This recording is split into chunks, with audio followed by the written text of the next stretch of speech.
CEO লিফটের ভেতর চুপচাপ দাঁড়িয়েছিলেন। হঠাৎ নিঃশ্বাস ভারী হয়ে এলো, সারা শরীরে মারাত্মক ব্যথা শুরু হলো। 28 তলায় পৌঁছাতে পৌঁছাতে ক্লান্তিতে তিনি একেবারে হাঁটু গেড়ে বসে পড়লেন। মুখ তুলেই দেখলেন সিঁড়ির দিক থেকে একটা মেয়ে দৌড়ে আসছে, পুরো সিঁড়ি ভেঙে এতটা উপরে উঠেছে। অফিসে ফেরার পর এক মহিলা ইচ্ছে করে এক প্রস্ত হট্টগোল পাকালো। মেয়েটার মা তারই পরিবারের লোক। এই অজুহাতে সে মেয়েটাকে কফি খেতে ডাকল। তারপর ইচ্ছে করেই গরম কফিটা তার হাতে ঢেলে দিল। বাকি কর্মীরা ঘাবড়ে গেল, কিন্তু মেয়েটার একটুও লাগলো না। উল্টো সিইওরই সাংঘাতিক জ্বালা করতে লাগলো। সে মেয়েটাকে কেবিনে দেখল হাত পুড়ে গেছে, অথচ মেয়েটার কোনো ব্যথাই হচ্ছে না। সন্দেহ মেটাতে সে সরাসরি মেয়েটার দিকে একটা ফাইল ছুঁড়ে মারল। ফাইল লাগতেই সে নিজেই ধপাস করে মাটিতে পড়ে গেল। এতেই প্রমাণ হলো দুজনের মধ্যে এক অদ্ভুত সংযোগ তৈরি হয়েছে। একজনের ব্যথা অপরজনও হুবহু অনুভব করছে। সে তড়িগড়ি মেয়েটার কাজের চাপ কমিয়ে দিল, আর ভারী কাজ অন্যদের দিয়ে দিতে বলল। কিন্তু কিছুক্ষণ পরেই পেটে ভয়ানক মোচড় দিয়ে উঠল। বারবার টয়লেটে দৌড়াতে হলো। ফিরে দেখল মেয়েটা সস্তা প্যাকেট খাবার খাচ্ছে। সে কড়া গলায় বলল এখন থেকে সে নিজে যা খায় মেয়েটাকে তাই খেতে হবে।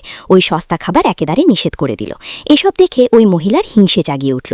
সে মেয়েটাকে ধমক দিয়ে সব কাজ করতে বলল, না হলে তার মাকে বরখাস্ত করাবে বলে হুমকি দিল। মহিলা চড় মারতে হাত তুলতেই সিইও এসে আটকে দিল। মহিলা দাবি করল সে তার হুবু স্ত্রী, কিন্তু সিইও সবার সামনেই মুখের উপর কথাটা অস্বীকার করে দিল। বাড়ি ফিরে মহিলা মেয়েটার মাকে বাধ্য করল মেয়েকে দিয়ে ইস্তফা দেওয়াতে। মা এক অচেনা ছেলের সাথে ব্লাইন্ড ডেটের আয়োজন করল। মেয়েটা সাফ না করতেই মা তাকে কষিয়ে এক চড় মারল। ঠিক সেই মুহূর্তে সিইও সেই ব্যথা টোর পেল। মেয়েটা কেঁদে ফেলল, আর মনে সন্দেহ জাগলো সে আদৌ এই মায়ের নিজের মেয়ে তো। পরে জানা গেল মেয়েটাই আসল উত্তরাধিকারী, যাকে ছোটবেলায় ওই বয়স্কা মহিলা অন্য বাচ্চার সাথে বদলে দিয়েছিল। আসলে ওই অন্য মহিলাটাই ছিল এই মায়ের নিজের মেয়ে। বয়স্কা মহিলা সার্জারির জন্য 5 লাখ টাকার বিনিময়ে মেয়েটাকে এক ধনীর ঘরে বিয়ে দিতে চাইল। মাকে বাঁচাতে মেয়েটা রাজি হলো, কিন্তু সেই অচেনা লোক শর্ত দিল চাকরি ছেড়ে তখনই বিয়ে করতে হবে, আর জোর করে তাকে টেনে নিয়ে যেতে চাইল। মেয়েটা বাধা দিতেই সে হামলা করে বসল। ঠিক সেই সংকটময় মুহূর্তে সিইও এসে মেয়েটাকে বাঁচালো। সার্জারির জন্য 5 লাখ লাগবে শুনে সে 10 মিলিয়ন টাকা ও সব চিকিৎসা খরচ বহন করার প্রস্তাব দিল।